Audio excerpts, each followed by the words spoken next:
One of the most important retirement questions: when to begin taking Social Security.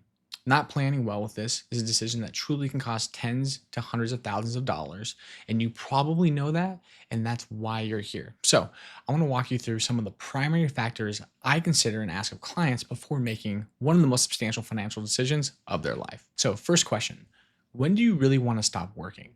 I spoke with a client recently who is approaching Social Security age. The client doesn't want to stop working probably ever. However, his initial plan was to begin taking benefits as early as possible because, in his words, you never know which day will be your last.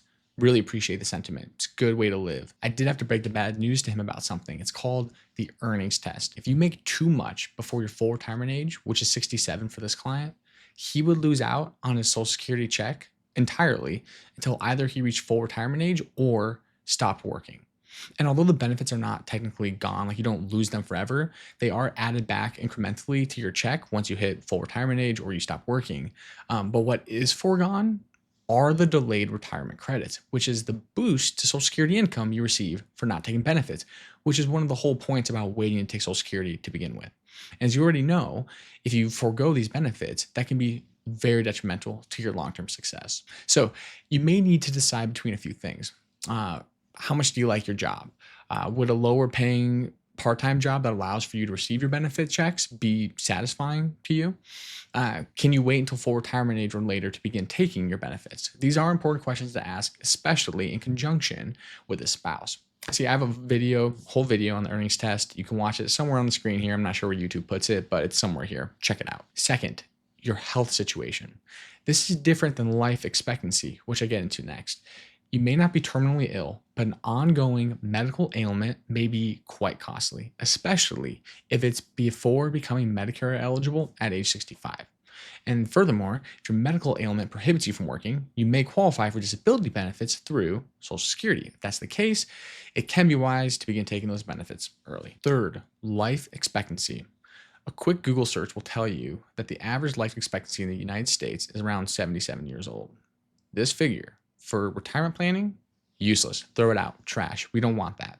Life expectancy is much different once you actually hit a certain age. So if you're listening to this, you've probably hit one of these ages where the numbers actually change. So here's an example. You have a woman in excellent health and a non-smoker. She's age 65. There is a 54% chance that she lives until age 90, 31% chance of making it to 95, and a 13% chance of making it all the way to 100. Over a 1 out of 10 chance of making that. And what's also more important is that we're typically not planning for one person, but for a couple. So when you account for two people, the likelihood of making it to those ages are higher.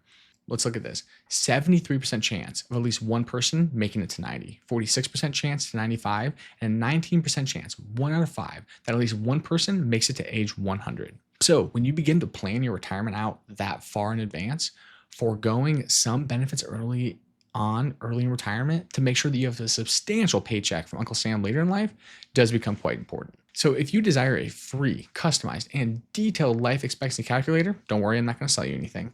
I did put a link into the description for one that is pretty robust. It's called livingto100.com. I'm not affiliated with them. Don't make any money off them. It's just there for your own benefit. So after looking at all those options, I'll still typically run a break-even analysis with clients. This is where we identify the age at which you'll receive the same retirement benefits regardless of whether you started early or late.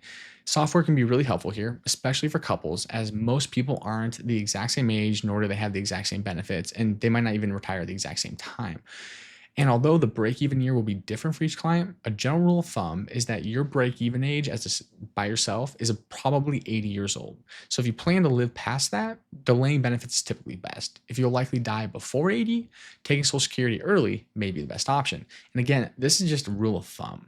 It's only considering the maximum cumulative lifetime benefits, which isn't always the primary concern for certain clients with unique situations. And one last thing, call this like a PS. What if you take those benefits early and invest them instead of spending them?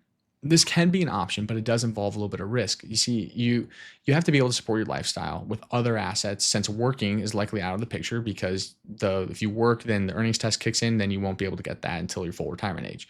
Furthermore, you are foregoing a check that is backed by the full faith and credit of the US government for something that is a little bit risky, like the stock market.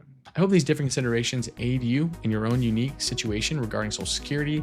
It's very complicated. I know there's a lot. That's why I'm trying to make some of these videos. Well, hey, I appreciate you tuning in. Take care.